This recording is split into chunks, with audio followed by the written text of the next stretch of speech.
انسان کی اگر بنیادی ضرورتوں کی بات کی جائے تو عموماً ہم یہ فیل کرتے ہیں کہ ہمارے پاس 3 انسان کی بنیادی ضرورتیں ہیں، جن میں پہلی ضرورت آپ کے پاس کھانے کے لیے کچھ ہونا چاہیے یعنی روٹی۔ دوسری آپ کے لیے ضرورت یہ ہے کہ آپ کے پاس پہننے کے لیے کپڑے ہونے چاہیے، اور تیسری ضرورت جو ہم عموماً سمجھتے ہیں وہ یہ ہے کہ آپ کے پاس رہنے کے لیے گھر ہونا چاہیے۔ تو ان 3 کے علاوہ زیادہ تر لوگ نہیں سوچتے، لیکن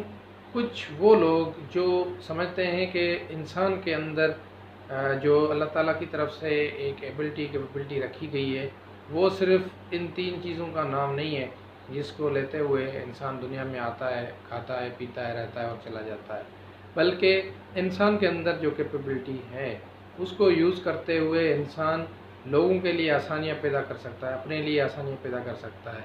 اور ان آسانیوں کو پیدا کرنے کے لیے ایک پورے لائف کو سدھارنے کے لیے اور لائف کو دوسروں کے لیے فائدہ مند بنانے کے لیے اس انسان کو ایجوکیشن کی ضرورت ہے۔ یعنی چوتھی جو اگر ہم بنیادی ضرورت کہیں تو روٹی کپڑا مکان کے بعد آپ کے پاس جو بیسک ضرورت ہے وہ اس وقت تعلیم کی، ایجوکیشن کی ہے۔ اگر آپ ایجوکیٹڈ ہیں، اگر آپ تعلیم یافتہ ہیں تو آپ اپنے لیے، اپنے پڑوس کے لیے، اپنی سوسائٹی کے لیے بہت زیادہ کر سکتے ہیں۔ ایسا نہیں ہے کہ آپ اگر ایجوکیٹڈ نہیں ہیں تو نہیں کر سکتے، you can do it, but آپ اتنا اس کو افیکٹو اور ایفیشینٹ وے میں نہیں کر سکتے جتنا آپ ایک ایجوکیٹ ہو کے کر سکتے ہیں۔ اگر آپ دنیا کی جتنی بھی قومیں ہیں جو ترقی یافتہ ہیں، اگر ان پہ آپ غور کریں، امریکہ، China, Germany, Japan, they have invested a lot on education and still they are investing on it. انہوں نے انویسٹ کرنا بند نہیں کیا، but still they are investing. تو اگر ان قوموں کا آپ ذکر کریں گے تو ان کی ترقی میں آپ دیکھیں گے تو ایجوکیشن کا بہت بڑا رول ہے۔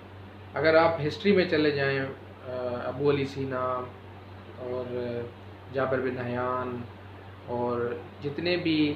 ہسٹری میں مسلمان سائنٹسٹ آپ دیکھیں تو ان کو یورپین کنٹریز سے لوگ فالو کرتے تھے۔ ایون ابو علی سینا کی تو بڑے لمبے عرصے تک ان کی بک میڈیکل کالجز میں ایز اے ٹیکسٹ بک پڑھائی جاتی تھی۔ تو وہ دور تھا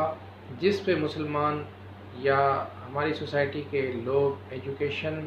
وائز لوگوں کو لیڈ کر رہے ہوتے تھے، لوگ ان کو فالو کر رہے تھے، لیکن with the passage of time, وقت کے ساتھ ساتھ ہم نے اس ایجوکیشن کو چھوڑ دیا اور اپنی کمفرٹ زون میں چلے گئے، اور آہستہ آہستہ لوگوں نے جو دوسرے لوگ جو آپ کو فالو کرتے تھے یورپین کنٹریز کے لوگ، انہوں نے اس ایجوکیشن کو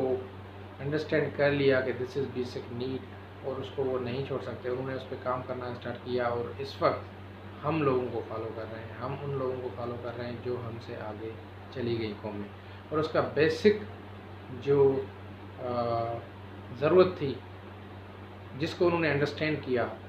آگے جانے کے لیے، وہ ہے ایجوکیشن۔ اگر آپ ہسٹری میں بھی دیکھیں، پاکستان کی ہسٹری میں بھی دیکھیں تو سر سید احمد خان کا نام آتا ہے۔ اسی طریقے سے اگر آپ باقی اپنی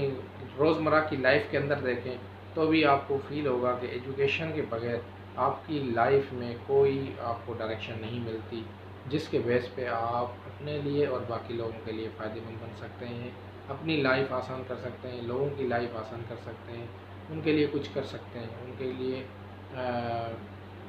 زیادہ سے زیادہ کنٹریبیوشن دے سکتے ہیں۔